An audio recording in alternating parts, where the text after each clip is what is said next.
Donc cette conférence de presse s'inscrit le 16 février dans le cadre aussi de 2 ans après le mouvement du 20 février au Maroc en 2011. Ça revêt donc une forme très importante, 2 ans après une lutte acharnée du peuple marocain qui est sorti dans la rue. Et qu'on est aujourd'hui contraint de faire ce bilan-là de 2 ans. Au Maroc s'ouvre à partir de demain jusqu'au 24 février un certain nombre d'actions sur le plan national en commémoration de mouvement du 20 février pour faire le bilan et voir les types de perspectives importantes. Moi, je voudrais dire que le premier bilan en Europe du mouvement du 20 février, c'est la création de 4 sections en Europe. C'est très important. Sans le mouvement du 20 février, jamais on n'aurait dû créer 4 sections aussi rapidement, aussi fortement sur la base de ce combat-là.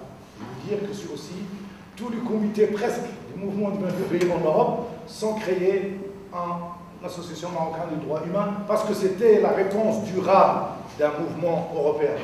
Je prends le cas de Montréal aussi, où on a un comité de défense de la Association marocaine des droits humains qui deviendra bientôt une section, est parti de cette mouvement-là.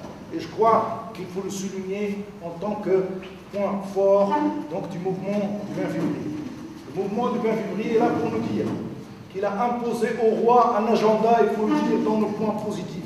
Il faudrait, et c'est mon combat personnel, le combat de l'Association marocaine des droits humains, de dire ce qui nous a amené le mouvement du 20 février en tant que point positif dans la continuation du combat des droits humains depuis longtemps. Et la semaine prochaine, le 20 février d'ailleurs à Paris, il y a un débat autour de Abdelkarim Khattabi et le mouvement des RIF jusqu'au mouvement du 20 février pour dire qu'il y a une continuité, qu'on retrouve les mêmes points, la dignité humaine, la justice sociale qui était le fondement de le combat d'Abdelkarim Khattabi à l'époque. Donc c'est une continuation de ce mouvement-là. Il faut qu'on inscrive dans ce sens-là à tous ceux qui attaquent ce mouvement, essaient de le minimiser. C'est un mouvement fort qui s'inscrit dans l'histoire du Maroc.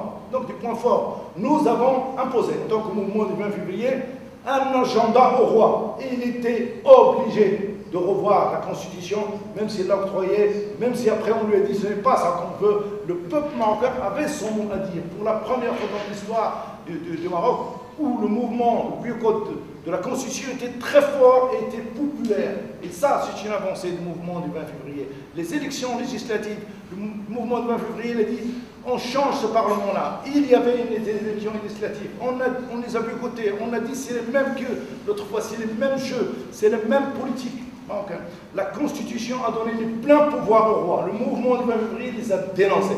Il les dénonce jusqu'à maintenant. Nouveau gouvernement, on a dit qu'il faut changer. Le nouveau gouvernement est pire d'avant. Et le mouvement du 20 février continue à le dire, malgré toutes les attaques de Tobor, le Marzen et tous ces biais de partis politiques autour. Et donc ça, c'est des choses qu'il faut souligner. Le mouvement du 20 février, c'est basé sur 5 points. 1, la dignité. Et il est important. Il n'est pas normal que le Marocain ne soit pas considéré en tant que citoyen. Il est hors question de le laisser comme sujet de roi. Donc il a posé la question de la place du citoyen marocain dans la société. Et ça, c'est quelque chose de fort. La justice sociale, parce qu'on assiste à une injustice sociale flagrante au niveau de la société. La démocratie, en tant que pilier, le seul pouvoir est le pouvoir du peuple, lié à la question de débat autour de la question de la laïcité, dans laquelle il y aurait séparation de l'État et de la religion, et la liberté, bien entendu, du croyant, seule garantie pour qu'il n'y ait aucune utilisation du politique, ni du roi d'ailleurs, considéré comme le commandeur de croyants de la religion. La religion est l'affaire du peuple marocain, et non pas du politicien, ni même du roi du Maroc. L'égalité, il ne peut pas y avoir une société sans égalité. Égalité totale, égalité entre hommes et femmes, égalité entre jeunes et moins jeunes, égalité de chance, égalité à la formation, égalité à la santé, égalité partout. Et ça, c'est fondamental. Il ne peut pas avoir une société juste sans égalité. Et puis le droit humain. Les droits humains, car notre association est le pilier au Maroc sur le combat du droit humain. On ne le dit pas pour se jeter des fleurs, mais on le dit parce que l'Association marocaine du droit humain a appelé à un combat fort sur le droit humain. droit humain basé sur deux principes. Un, l'universalité et la globalité. Il ne peut pas avoir les droits humains ne sont pas indivisibles. On ne peut pas charcuter dans les droits humains. Il y a des droits humains à tous les niveaux. D'abord au niveau social, au niveau économique, au niveau politique, au niveau culturel et au niveau environnemental. On considère qu'il ne peut pas y avoir des droits humains s'il n'y a pas une globalité, si le citoyen ne jouit pas de tous les droits et à tous les niveaux. On ne peut pas le faire, etc. Et c'est pour cela qui fait la force de combat de l'association de droits humains, parce qu'il y a une défense globale sur la question de tout ce qui est violation des droits humains, d'où ils viennent, à qui ils sont faits. Ça. Et c'est pour cette raison-là, je vais conclure, que le combat du mouvement du 20 février dans lequel on s'inscrit, on demande à ce que cette semaine-là, pas seulement cette de commémoration, de bilan, de perspective, met en avant l'ensemble des acquis du peuple marocain. Je pense qu'il y a deux choses. Finir la peur, parce qu'on a cassé la peur au Maroc. Le mouvement du 20 février a contribué comme mouvement fort pour casser cette peur-là. Et puis la seconde, c'est la flamme.